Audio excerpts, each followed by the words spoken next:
Magnificent views like this have been the cause of much controversy in the past. Locals have fought hard to try to keep the privately owned Green Park estate from development.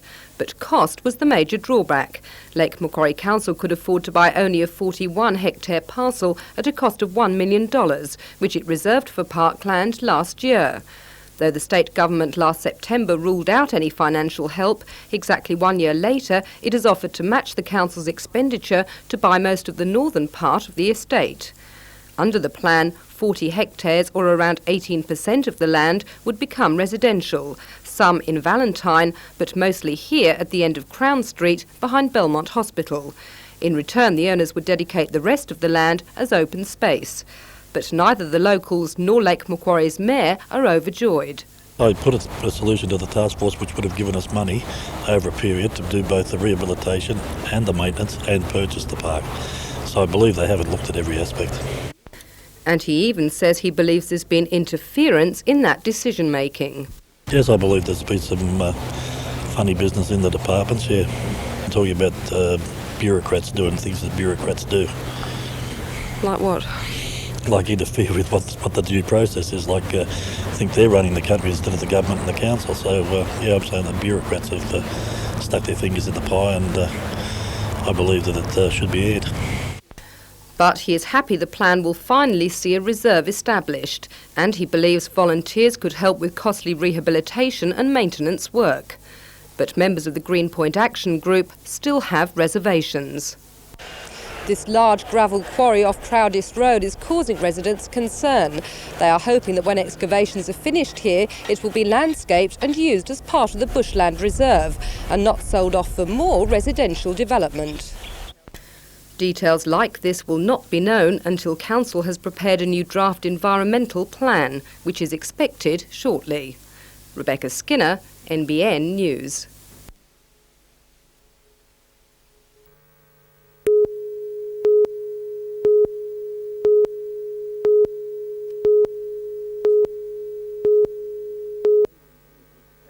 It was a day when the MLC nest egg hatched with handsome results for these 16 junior champions. Each was awarded a $1,000 scholarship in recognition of their outstanding sporting potential. For sprinter Chad Stevenson, the ceremony was a familiar but welcome one. Well, I've been involved for about 6 years now, and it's incredible the assistance they actually give us. It takes a big burden off our parents and just makes life a lot easier. Others involved in less popular sports where the chances of financial reward are slim see the scholarship as the pot of gold at the end of a gruelling rainbow. I'm really happy because not a lot of money is made in the sport of tumbling, and MLC scholarships and things like this really help because it's not cheap travelling around and competing in sports. Today's winners can only hope to repeat the success of their predecessors. In 1988, when they had the Seoul Olympics, 18 of the MLC scholarships were included in the teams there. And in the recent Commonwealth Games in Auckland, we had 20 representatives from the foundation went there, and they brought back a total of 32 medals, and included in that were 10 gold.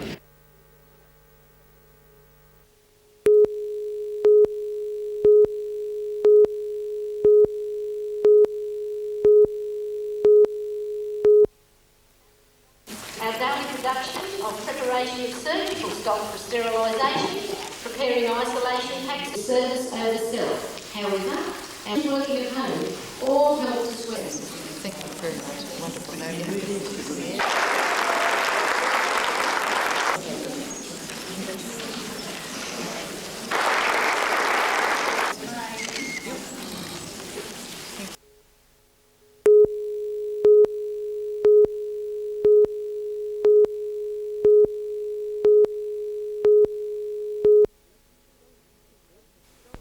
This is the Golden Seatbelt Award, given to Newcastle by the Roads and Traffic Authority after its survey showed 92.8% of people in the city were properly restrained.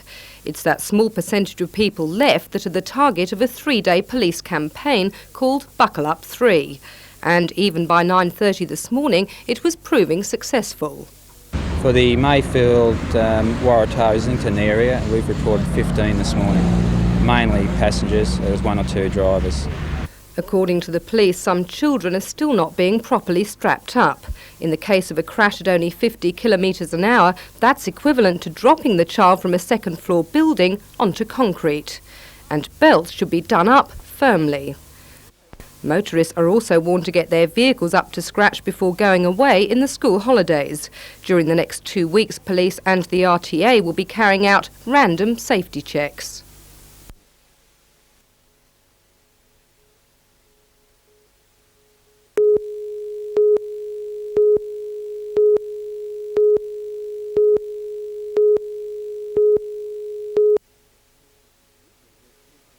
It was business as usual at Newcastle's Customs Clearing Office today, but it won't be for much longer. After 28 years in Broadmeadow, the centre is to be shut down as the federal government moves to centralise its mail monitoring service in capital cities. The mail arrives at international airports, quite obviously, and Newcastle is in service by an international airport.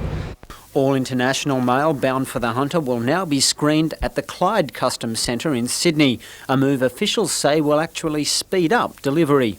What it's transpired is that if all that's done at Clyde, then it gives the majority of people their parcels a day earlier. Fortunately, the Australian Customs Cargo Office will remain on Newcastle's Throsby Wharf, and no jobs will be lost as a result of the closure of the mail centre. At the moment I have a part-time employee at the post, and the post at Broadmeadow is open for 3 hours for customs purposes each day. And that employee will certainly be coming here where I can very much need her in the main customs area.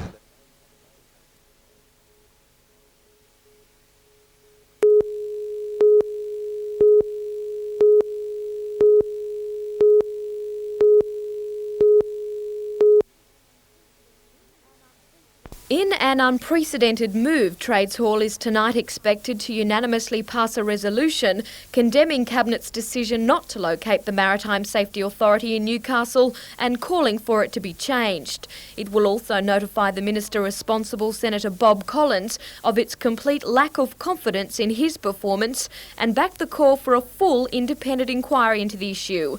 In Newsnight last night, President Dennis Nichols predicted a strong electoral backlash if the government keeps ignoring the region. If this trend continues, a Labor government will have no chance of being re-elected and nor being re-elected in Newcastle, and that will be devastating for the workers of Australia and of Newcastle if that were to come about. The unions aren't the only pro-Labor group disappointed with the government. The Newcastle Electorate Council of the Australian Labor Party has urged the people of the region to convey their feelings direct to the Prime Minister. Well, I certainly think one thing that the community can do, Jim, is do exactly the sort of thing that they've done here on NBN, but rather than send their messages to NBN, do as was suggested by Alan Morris, take a letter and send a short comment to the Prime Minister. Make it quite clear that you're speaking for Newcastle and express your outrage, and I'm sure that will carry a tremendous impact. Member for Shortland Peter Morris, who will lead a deputation of local politicians to see the Prime Minister next week, told Jim Sullivan this afternoon in an interview for Newsnight that Cabinet is becoming aware of the strong feeling in Newcastle. I can tell you, Jim, that they're becoming very much aware of the anger that's being exhibited home and the anger that's being exhibited by ourselves as representatives. Can you remember any parliamentary precedent where party members have been so united against a cabinet decision of a government? No, I don't remember any precedent, but that makes it all the more a case where, as representatives and as a community, we've just got to stick together the way that Newcastle can.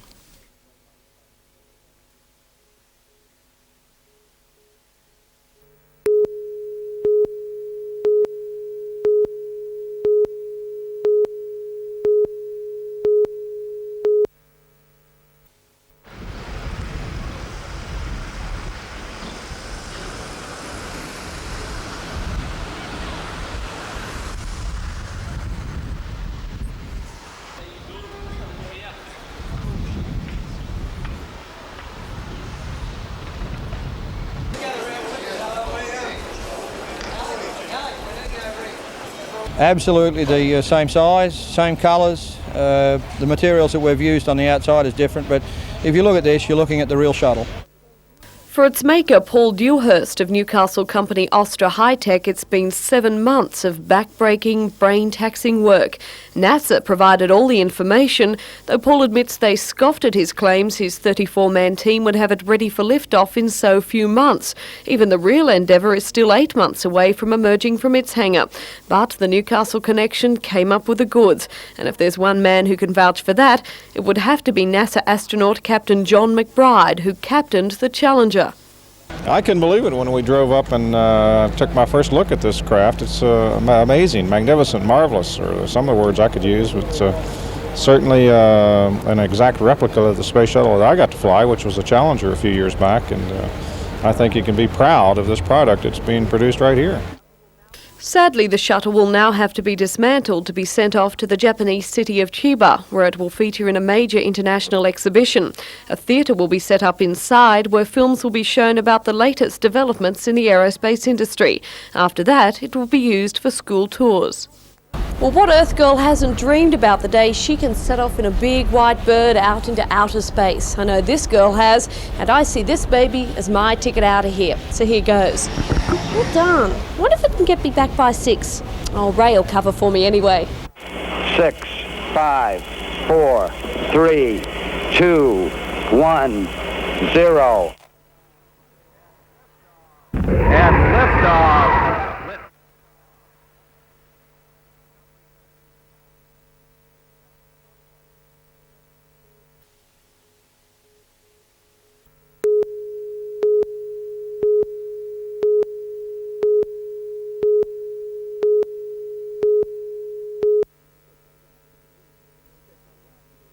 Detective Sergeant John Hinton's trial lasted a week. More than a dozen witnesses were called, including several senior police officers who testified to Hinton's excellent service record leading up to a nervous breakdown in 1984. The court heard Hinton told 2 police officers he'd been offered $15,000 negotiable by what he called the high flyers in Newcastle, to be divided among them if they could interfere with the police case against Robert Edward Scott, who was facing charges of trafficking cannabis. The jury retired at 11:30 this morning and returned its verdict of guilty 5 hours later. Judge Davidson commended the jury, saying that their role in this case was a particularly onerous one. He also singled out for mention the key witness in the trial, Detective Sergeant Ray Blanchard, who he said was also worthy of considerable commendation.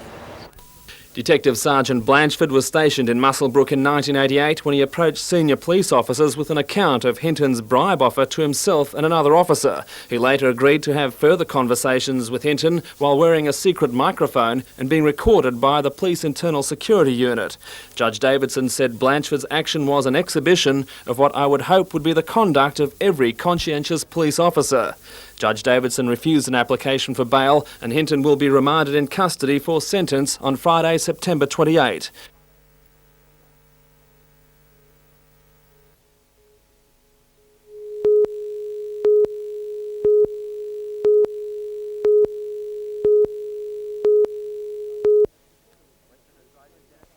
Western Australia's Dennis Katuna in the blue took on New South Wales wonder kid 20-year-old Cameron Curtis. Both players had progressed to the final through a hot field, which included Commonwealth Games gold medalist Rob Perella, today the marker. Katuna opened well and led by 7 shots at the end of 8 ends. Curtis fought back with brilliant draw shots and closed the gap to 1. Katuna skipped away again and led by 4 shots and retained that lead until Curtis tied it all up at 27 shots apiece.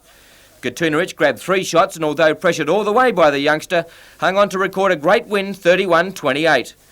Meanwhile, 9 juniors from former world champion Brett Austin's stable will head off to Perth on Sunday to contest the Australian trampolining titles. Michael and Rachel Jennings, Jason Leary, Peter Smith, Brenda Ward, Jane Walk, Melanie Roberts, David Burnett and Chad Cooper will compete in individual events, mini trampolining, double mini tramp, line tumbling and synchronised trampolining. While quietly confident of success at the national titles, Austin says that the 9 aspirants of high-level antics will derive great benefit from the strong competition, which will stand them in good stead for the future.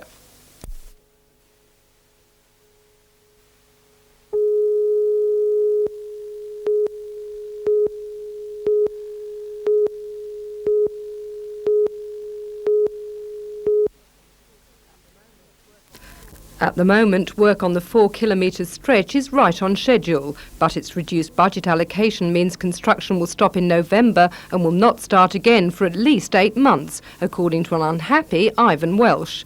Already he has appealed to Minister for Roads, Wal Murray.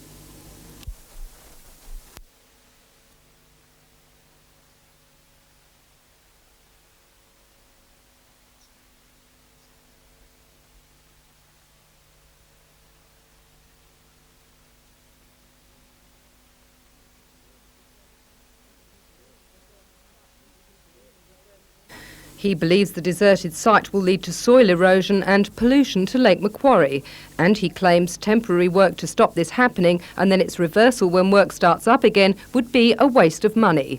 He also fears the death toll on the black spot S-bends could rise, adding to the 6 fatalities and over 100 injuries in the past 5 years. Today, the Roads and Traffic Authority said the pace of work has been slowed, causing a 6 to 12-month delay, but it denies work will stop. And despite the drop in funding, vegetation will be replanted and measures taken to stop any erosion of soil that could lead to siltation of Lake Macquarie, work that would have been carried out anyway, according to the RTA.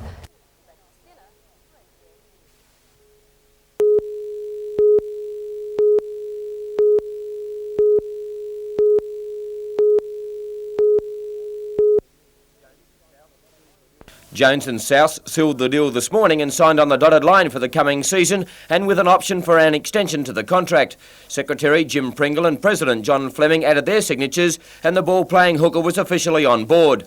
Jones had great success in his debut season as a coach, guiding Singleton to undefeated premiers in this year's Group 21 competition. To leave them wasn't easy. It was a very hard decision to leave Singleton, but I had a very good year and good start to my coaching career, and this is a step up in class and I'd like to attack it. Not only has Jones been saddled with the responsibility of coach, but a bold step has been taken by the club in appointing Jones to a full-time position of development officer, which will encompass the task of raising dollars and cents. Carpet City has sponsored us for several years, as you know, and we're very keen to get minor sponsorships, which we'll chase, and also we're going to use him for development of our junior teams. On the paddock, Jones leads by example and knows what it takes to win the ultimate prize, the grand final. In 1988 and also last year, the Lions roared their way to wins over Lakes and Western suburbs, with Jones steering his side to the victory dais. However, this year the wheels fell off in first grade, but signs are there in the lower grades that Souths are far from a spent force in the Tooheys Newcastle Rugby League Premiership. Well, grand finalists reserve grade and finalists in third grade, so I think there must be something there, and if I can help those kids along, well and good.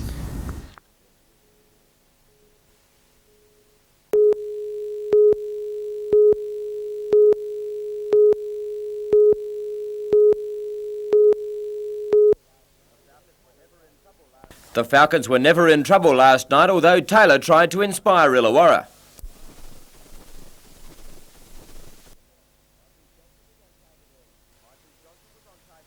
Michael Johnson was on target early. And James Bullock opened superbly. Youngster Peter Harvey took it right up to the hooks. And Peter Hill wasn't going to be outdone.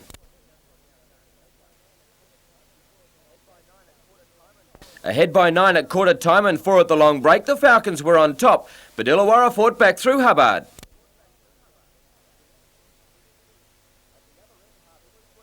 At the other end, Harvey was brilliant and set up Johnson for a great bucket.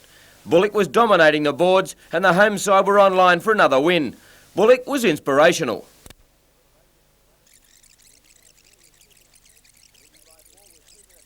Leading by 4 with 2 minutes left, Hill made a crucial basket. And Harvey capped off a marvellous match with a timely 2 points.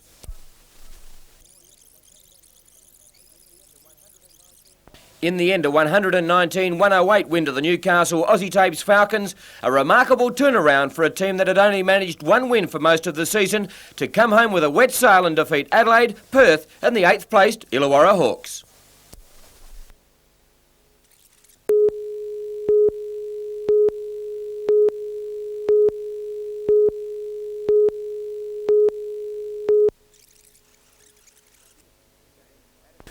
Minutes into the game, Adamstown looked like they'd have it all their own way. Some fancy footwork set up Ross Wells for Rosebud's first goal. Not long after, Weston was under the gun again, but fortunes were beginning to change. Bad luck was becoming a hoodoo for the Rosebuds, a free kick turning into an own goal and taking the teams to a half-time 1-1 score. Weston blasted into the second half, scoring goal number 2 with this shot under pressure. Adamstown lined up a point-blank chance, but that's as far as it went. Yet another shot went shy of the mark. Ross Wells burst through the defence once again to score the equaliser. Nearing full-time, Adamstown had the decider in their sights, but it too went begging. Gruelling extra time put Weston's goalie in the firing line. More than once. The score's being locked at Adamstown 2 and Weston 2. We'll now proceed to a penalty shootout. The penalty shootout began. Each team won apiece. Fans were on the edge of their benches. Finally, Weston savoured grand final victory, 4 penalty goals to 2.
Jet skis were churning up the harbour waters from early morning. Wetsuit-clad riders competing in the men's pro, women's and marathon events. The beach starts are all important, with the lead bikes getting the advantage of smooth water. In the women's event, Kelly Cummings of Redhead was a clear winner, with Darren Cummings making it home first in the men's pro. Sydney-sider Mark Goodwin got around the market course in second place, just ahead of Cessnock's Craig Hugo. Alan Cummings of Redhead and Cole Stewart of Newcastle also put in good rides for the final series.